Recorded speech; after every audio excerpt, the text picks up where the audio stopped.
can come to Daytona Beach for the sun and the sand and the surf and the seagulls. After all, it is the world's most famous beach, and yes, they used to race on it up to 1958. But today, we'd all rather be a few miles inland for final practice for the Daytona 500. Presented by Geico. 72 degrees, mostly sunny. A few clouds rolling in from the west. There's our Fox Sports weather app. 74 and beautiful tomorrow for the Daytona 500. It has been such an exciting speed week so far with the Busch Clash. That was a thriller. Thursday night, two really exciting dual races that everybody expected to be snoozers after the Clash, and that was so not the case. And yesterday in practice, we saw all three manufacturers mixing it up, trying to figure out what they had for Sunday. But the big difference between yesterday and today is the weather. Big overcast yesterday. Temperature barely broke into the 60s. I think today is much more like what we're going to see for racing tomorrow, Jeff. No doubt about it. We actually heard some drivers say they did not plan to get on track today. I think today's the best day if you're really going to compare apples to apples of what we're going to have in the Daytona 500 tomorrow. Sun's out, warmer temperatures, warmer track temperature, not as much grip. And when these cars get in a pack, we know how much that track temperature affects the handling of these cars.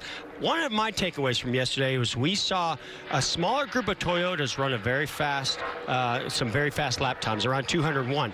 The fastest lap times were actually from a larger draft. I think that those Chevys and Fords have their eyes on Toyota and the kind of speed that those cars are carrying. Well, we'll compare yesterday to what we're seeing on track today, like Ryan Blaney, one of the first to take to the track. With more on Blaney, Jamie Little. Well, Mike, it's the final practice before the Great American Race, and as we see each year, there are differing agendas. Denny Hamlin, for instance, they are done, they are parked, they will not go out in this practice session. But you mentioned Ryan Blaney. He's out on the track now. They have a lot of things to knock off that checklist. Remember, he's in a backup car. He's working with the new crew chief and Todd Gordon, and I just talked to Todd. He said we have a lot of things we need to find out about this car, adjustments, what it'll do, what kind of speed this car has. So watch him make several single car runs. Vince Welch? Well, it's been a very smooth speed weeks for Jimmy Johnson. He'll start 6th in the Daytona 500 on Sunday, and they were really happy with their car yesterday in practice, but they're a little greedy. They want a little bit more. So for Jimmy Johnson, they're going to get out in the draft today. Maybe not with their teammates, but they'll take anybody they can get because there won't be many options. But they want to try a couple of things in the draft, a couple of changes they've made, tweaks. But even if it's not to their liking, they're really happy with the way they ended up with their car yesterday. Thanks, Vince. Boy, you had a thriller to call last night in the Truck Series as they opened their season. And here we are with Kyle Larson, who has raced more than anybody in the Cup Series in this off-season. Raced all around the world, in fact. Yeah, he just loves to get back on the dirt, which is where he really came up through those types of ranks, and has a lot of fun doing it. And I think it's a great way to keep your senses really sharp over the offseason before you get into this long, grueling Cup season. The other part of that is his car owner, Chip Ganassi. Chip's favorite hashtag is hashtag I like winners. So Larson spending the offseason going and winning a bunch of big races, including the Chili Bowl. Got to give him a big lift coming in here, and one that his team owner endorses. Absolutely, and hard not to like this guy behind the wheel. He's very talented. Eric Almirola, top of the chart of the 6 drivers that have logged laps so far. 4 Fords, 2 Chevrolets. Now you wonder, okay, single car run. Why would I run a single car run at this stage in speed weeks? I'm not getting ready for qualifying. I'm getting ready for the Daytona 500. But this is a great way for you to know exactly what your car is doing as far as speed. If you get the back of that car down, does it gain speed? And what are the characteristics of it? Even though you're not in the draft, you still can learn some things. Larry McReynolds, what is it about single car runs?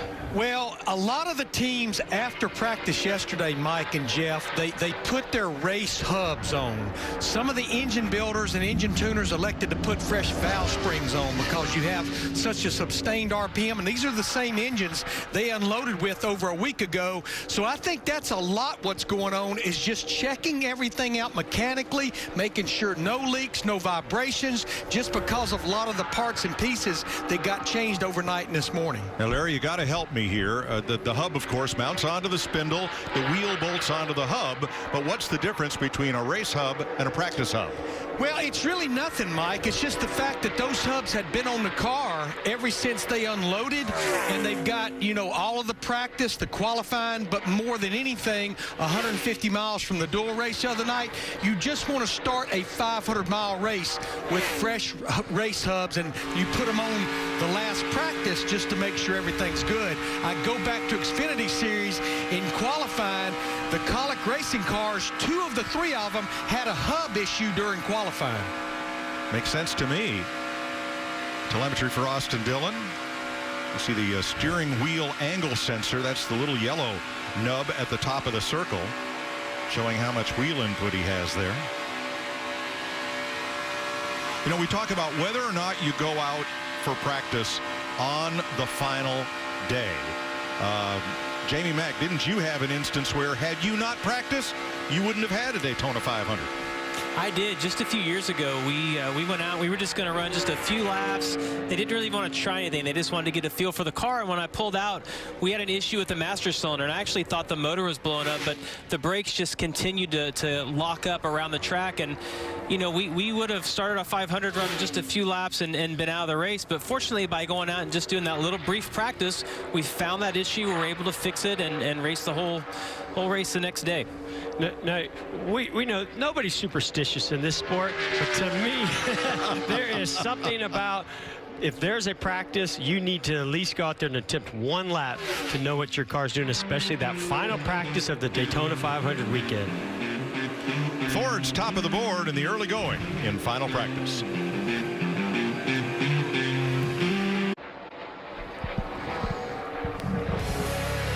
Brian Blaney pulls in after a run, and now things start to get a little mixed up. 10 cars in that pack of the dozen that are on track right now, led by Jimmy Johnson. Well, and these are the groups that we saw yesterday mixing it up. So obviously a little bit more that these teams want to learn here and maybe take advantage of those differing track conditions versus yesterday to today.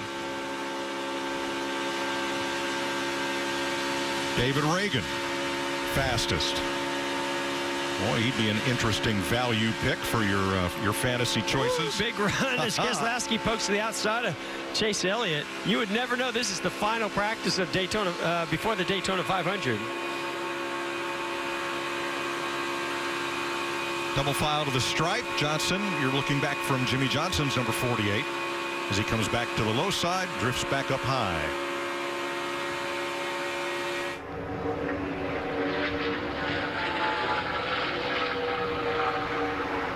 Chevy leading 4 Fords. Jamie Little.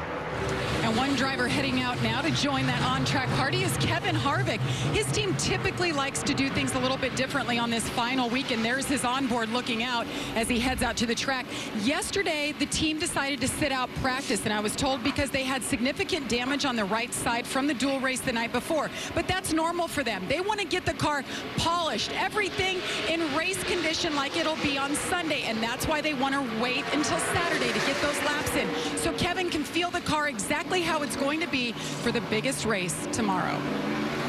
Thanks, Jamie. I kind of like that strategy. You know, yesterday's track conditions were so much different. I was down in the garage area before practice yesterday, and there was a lot of work being done trying to fix some of the damage from Thursday night's duels. I think, you know, you take your time on Thursday or Friday, get everything set, especially if you look at the weather conditions, and these are 12 degrees warmer days today is versus yesterday. I think that's the smart move by Rodney Childers. But the weather here, Jeff, changes so quickly. The Xfinity cars qualified earlier this morning in full sunlight. An hour later, we have almost complete overcast. Yes, it's warmer, but we're no longer in full sun. So varying conditions, that's what you have to expect here. Well, you got to like the amount of mixing up that's going on out here, especially Jimmy Johnson. This could be his final Daytona 500. And as much track time as he's been getting, we saw him making some great moves to finish second, have a shot at the win in the duel. Here he goes to the outside. Michael McDowell leading this pack. This guy is hungry. That last Daytona 500, he wants to go out on top this season. Does it start right here at the Daytona 500? Jimmy is the kind of guy you hate to be behind on the highway. Hey, buddy, will you just pick a lane? No, he's been top side, bottom side, through the middle, trying it all here.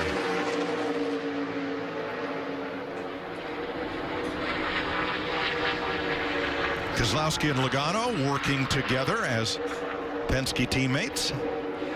McDowell with them now. Well, I love a comment from Joey Logano where he said, we're going to figure this out because we have to. That's right. Wasn't pretty in the Busch clash. Logano came down on Kyle Busch, who almost saved it, but then shot up into the wall right in front of innocent victim Keselowski. And thank goodness for safer barriers, but that was a pretty big impact from the passenger side. You see how Brad showing a lot of frustration here early in the season. He said we can't be throwing these multiple blocks. And he's been a victim of those blocks a couple of times, and I think that's where that frustration was early on, is that he's seen how that doesn't work, and yet here he gets caught up in another one in the first race of the season. And we're going to be talking about this, I think, tomorrow in our pre-race, Mike, about blocking and the impact of blocking, the necessity of it at times. When is it the right time to do it? When is it the wrong time to do it? How aggressive do you get with it? Because I do think it's going to be a big factor in tomorrow's race. And there's Paul Wolfe, Joey Logano's new crew chief. Wholesale's crew chief swap at Team Penske. One of our favorite tools of any telecast is our Fox Visor Cam, and thanks to Jimmy Johnson for wearing it this weekend.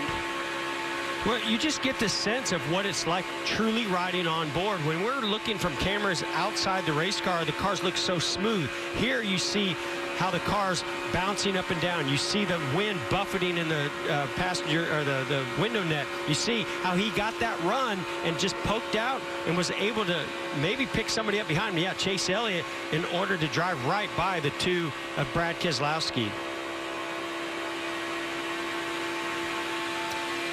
He might have gotten too big of a push. He went all the way up alongside of his teammate, William Byron.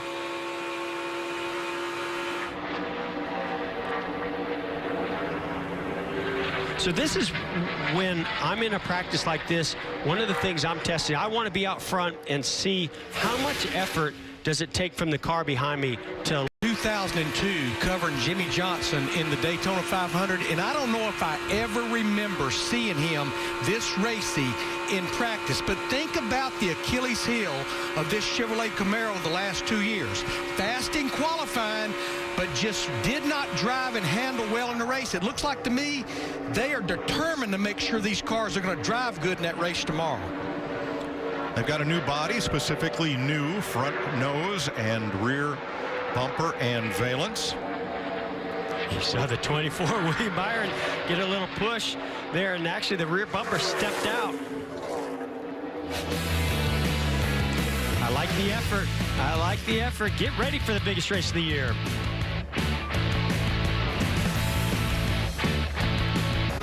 High atop the speedway, there are the spotters guiding their cars around this 2.5-mile tri-oval, where at the furthest the cars are not quite a mile away at turns 2 and turn 3.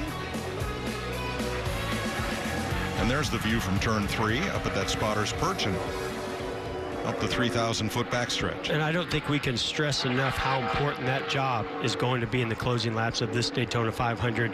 I think the winner of this race, when he gets to victory lane, is going to say, and thank my spotter, because they have such a stressful job to do this all day long and help that driver navigate through what's going to be just a hectic day. You know, there's going to be wrecks, there's going to be debris, there's going to be three-wide racing, there's going to be that momentum shift of a lane that's coming that you have to know it's coming, and the only way sometimes to know that is those spotters.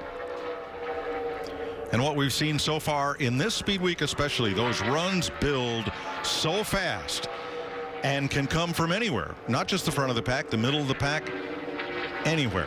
Very, very hard to pick that up And more so even this year, remember, we didn't have this spoiler and this tapered spacer a year ago here in Daytona. Yes, we had it at Talladega and other super speedway races last year, but not here for the Daytona 500.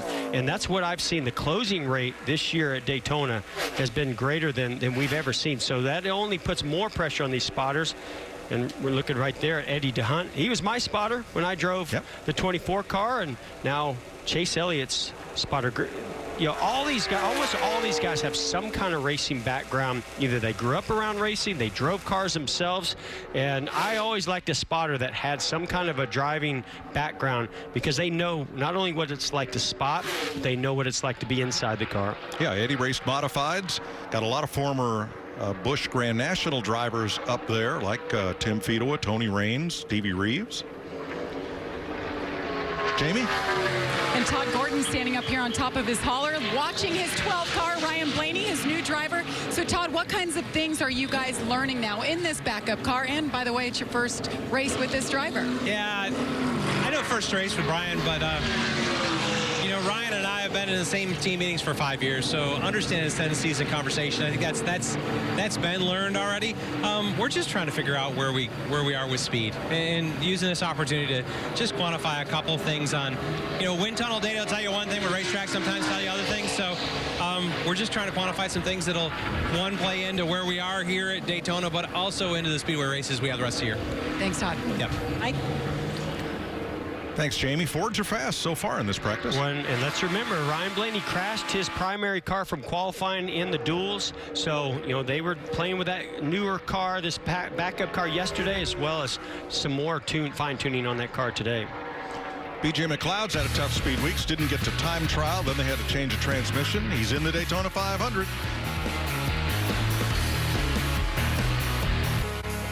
Welcome back to Daytona. 26 and a half left in final practice for the 500. Barry Landis asked me during break, you remember what happened here 30 years ago? I'm like, no. Oh, How can you not remember Days of Thunder? They made a movie. Tom Cruise epic Days of Thunder. And Bill France allowed 2 cars to start at the tail end of the Daytona 500 field so that the film crew could get shots with a grandstand full of people. There's Dale Earnhardt passing. Okay, who drove the 2 cars, folks? We'll give you a minute. We know that Tom Cruise did some driving for this movie, but not on the racetrack.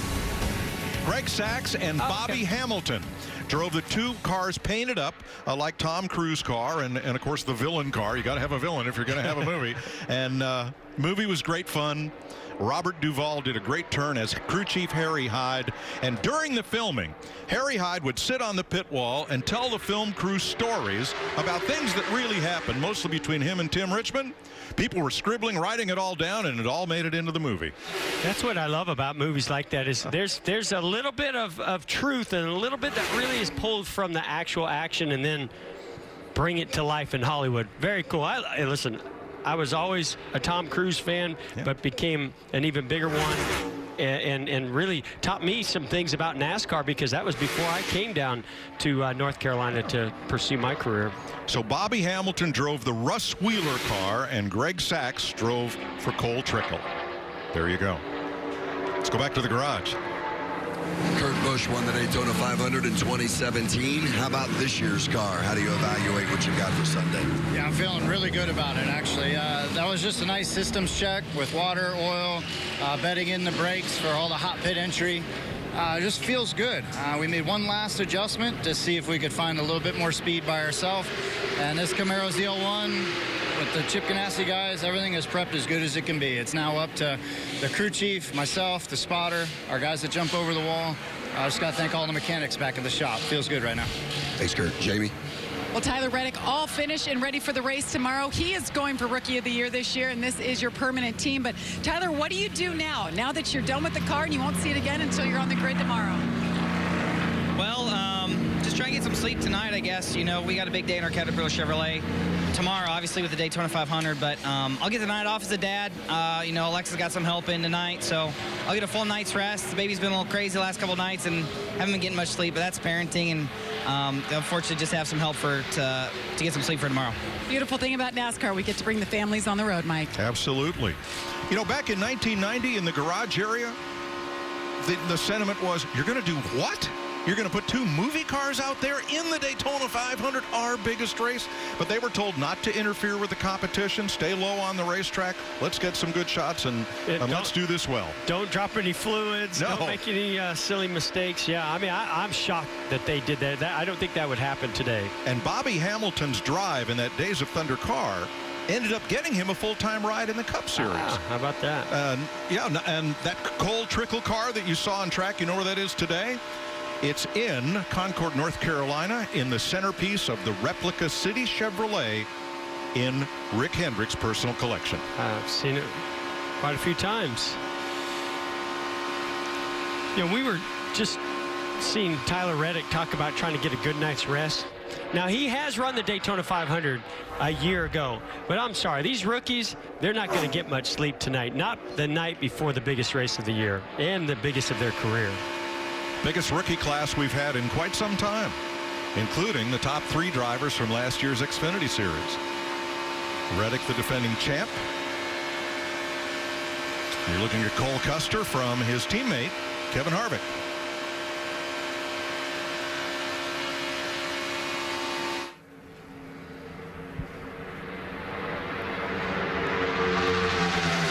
And there goes Stewart-Haas Racing. All 4 of them. And there's a rookie in Cole Custer getting some valuable experience right here, being able to build some chemistry among his teammates. He's going to be working with these guys a lot. If they can find a way to get connected, get together, it's going to benefit them greatly. And I think Cole's going to have quite the lesson as a student all day tomorrow for 500 miles.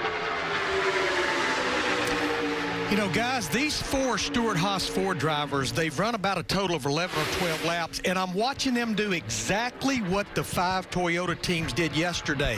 Single file, swapping around, finding out what Ford maybe pulls this group around there the fastest. You might think, well, they're all the same. How was that possible? But all it takes is a little difference, maybe in the way the cowl opening at the base of the windshield is shaped, or something aero-wise that you may have one of these cars at the front that pulls this group around there a little faster than if one of the others was out front.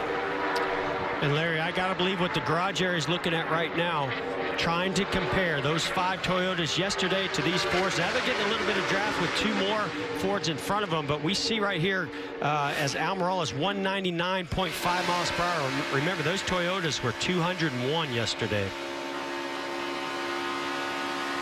And all 3 of Cole Custer's teammates have at least 2 superspeedway wins apiece. Kevin Harvick goes to the top of the chart as we have just less than 21 minutes to go in this practice session. There's Cole Trickle. Days of Thunder indeed.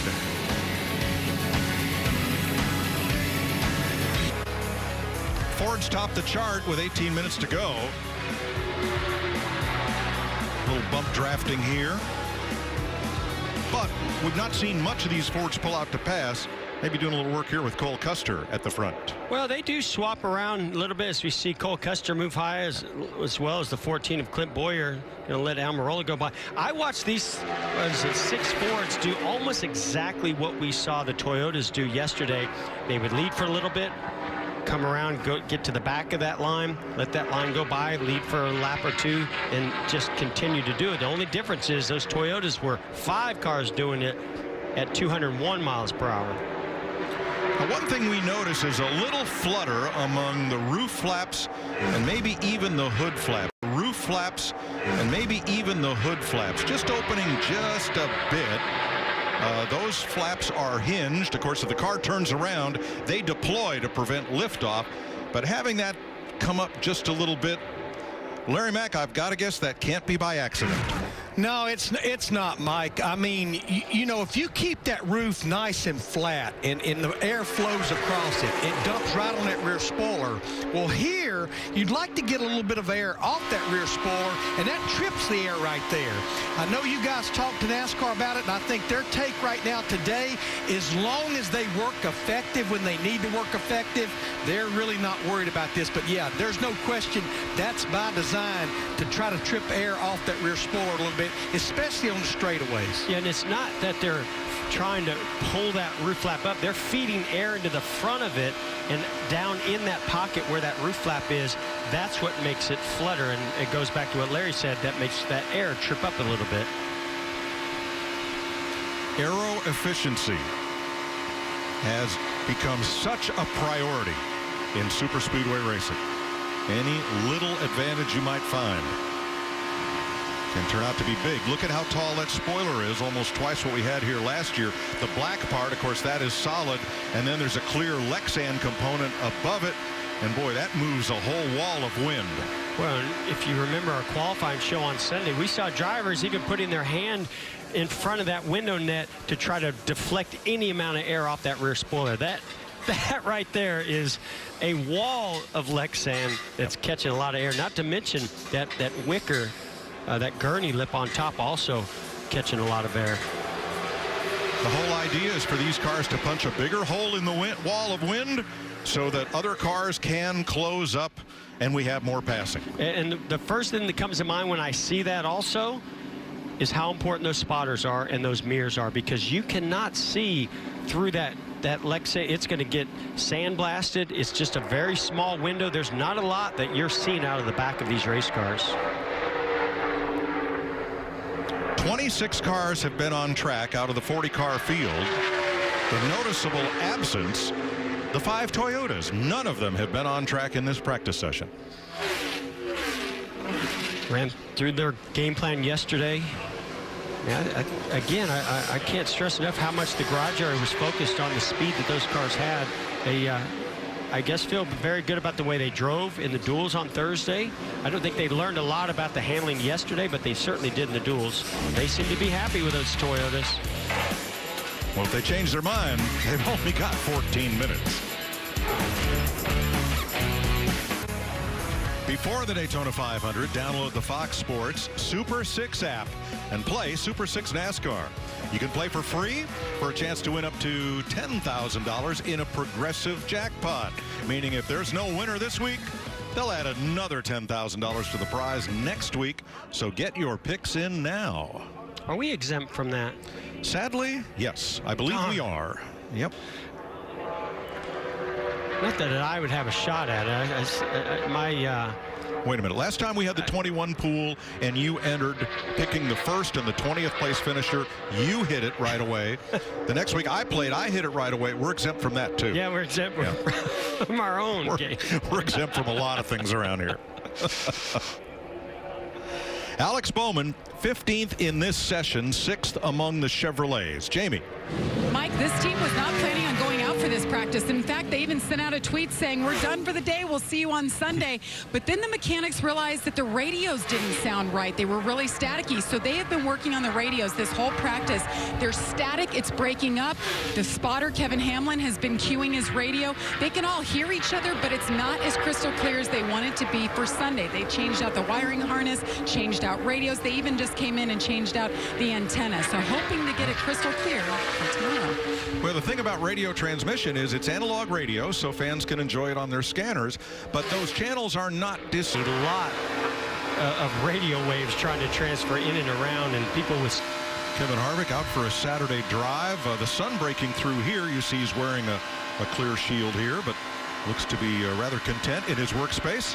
Yeah, and we've talked to Jimmy Johnson about, heart rate monitors and things that really you have to deal with in the race car at a super speedway. And he's the first one to say, this is not where you're going to be physically challenged as much as some of the other racetracks that we're going to go to. But I will tell you what happens in a 500-mile race, especially if it's going to be warmer tomorrow, it's going to get hot inside that car. You got to stay hydrated, and as you get hotter and hotter, that's when your heart rate starts working, your heart starts working more. So this is way more of a mental challenge and test of cars around you, spotter, strategy, 3 wide, maybe 4 wide. I mean, physically or mentally, you're going to be working overload. So that brain muscle is the one that's going to be building the heart rate. Harvick back to the garage area. A little less than 9 minutes to go in final practice for the 500.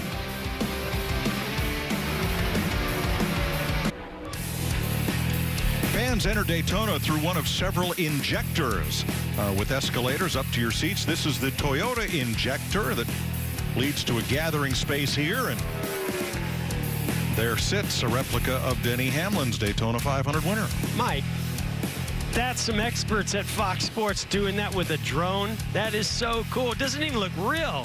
Beautiful. Great work. And great images. As we come down to the final 6 minutes of practice for the 500. Joey Logano on the top of the speed chart. Fastest of 8 Fords at the top of the board. All right, Mike, a little more than 5 minutes left to go. Final practice the day before the Daytona 500. I mean, this is when, and we've already heard a little bit of concern over there with the 88 car and the radios, but now it's when you're listening to every sound. You're checking off everything on your list. You're making sure, if you're Joey Logano, these are the last laps that you're going to be making to make sure you have everything set to go to battle tomorrow in that 500-mile race. Now, he won his dual race Thursday night. If I'm Joey Logano, this is the last image I want in my head before I put that car to bed for the night, is being on the bottom, in front, headed for the tri-oval and the checkered flag. How about you, Larry, crew chief? You got your checklist all set? Jeff, I will not run out of items on my checklist. I'll just run out of time. So, but yeah, I'm going to head to the studio here shortly to get ready for the Xfinity Series pre-race show coming up next on FS1. We're going to tell you, you mentioned our rookies, a lot of the big three from last year. We're going to tell you who we think the big three in the Xfinity Series will be here in 2020. Oh, look forward to that. Thanks, Larry.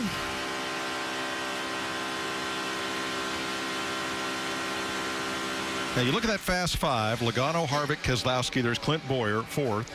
Cole Custer, 5th. The only big difference between this and that 5-pack of Toyotas that was running yesterday, in cooler temperatures, in more overcast, but still, there's a pretty good speed difference between this pack of Fords and that pack of Toyotas. Well, and I really believe there was more than 5 cars when they put those kinds of lap times up here today. But they've closed the gap, no doubt about it. Jamie? And Clint Bowyer turned the most laps in that practice session, 23 laps. So did you get it all figured out? You going to win this thing tomorrow?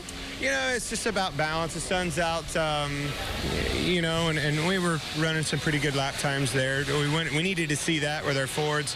But more than anything, it's just that balance. Practicing pit road one more time, making sure, you push everything to the last limit. So we need to make sure that we can get away with that, right, before you get busted tomorrow and the big dance and everybody's watching.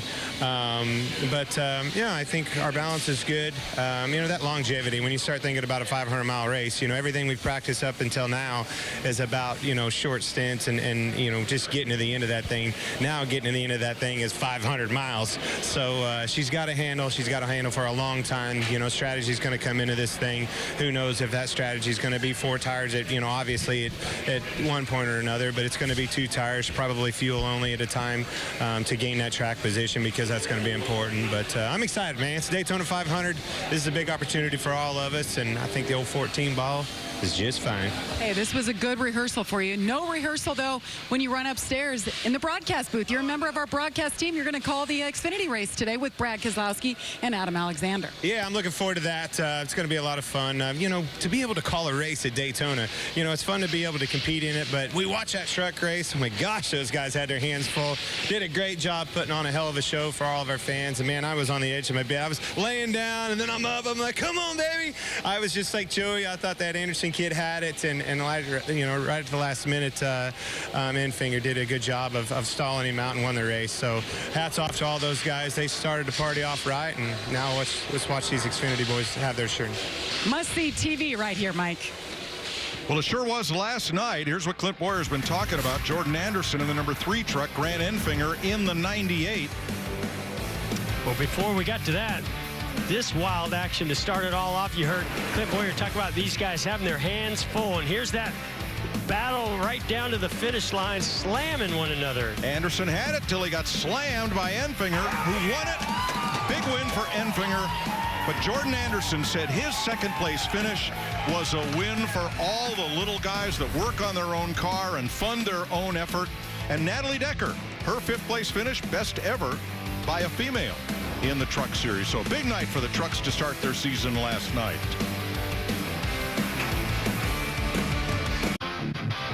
Well, the clock is ticking. Took 20 years of trying for Dale Earnhardt to make it to 500 victory lane. 15 years for Michael Waltrip. Only took Jeff Gordon a few. And Jamie McMurray, part of our broadcast crew as well, knows what it's like to win the 500. But it took, look at these big names. Took Buddy Baker 18 tries. Darrell Waltrip 1,000 short track races in Wisconsin and the Midwest. I think I know what I'm going to be doing tonight. I think I'm going to find Days of Thunder on the TV. Reminisce. Ricky Stenhouse, Alex Bowman qualified for the front row in time trials. Joey Logano, William Byron won their dual races Thursday night. And the way the duel finish is the way the rest of most of this field will lined up. You look anywhere in the top 30, top 15 rows, you'll find a driver capable of winning this. No doubt about it. And I think guys like Mark Truex Jr. are thinking about how they were just an inch away from winning the Daytona 500 back in 2016. Matt DiBenedetto led the most laps last year. Look at Denny Hamlin all the way back here in the 11th row. That's going to be exciting to watch him come through the field. Well, it will be once his teammate Kyle Busch catches up with him and goes toward the front. There's Kyle back in row 14 with Ryan Blaney. Yeah, Chase Elliott, Clint Boyer. I mean, some big names back here. And even Michael McDowell and Ryan Preece. I mean, these guys have put incredible numbers up on super speedways. 40 cars to start the Daytona 500, which they announced yesterday will pay a record purse of $23.5 million. Can I go get my helmet and my uniform? Is it too late, Mike? Is it too late to get back out there? Wow. And your bank book. Bring a deposit slip, Jeff. Do they have those anymore? We can't wait for the Great American Race on Fox. Coverage begins with pre-race on FS1 race day. The Fox networks have you covered from Daytona. When we come back, we'll talk with one of those dual race winners from Thursday night.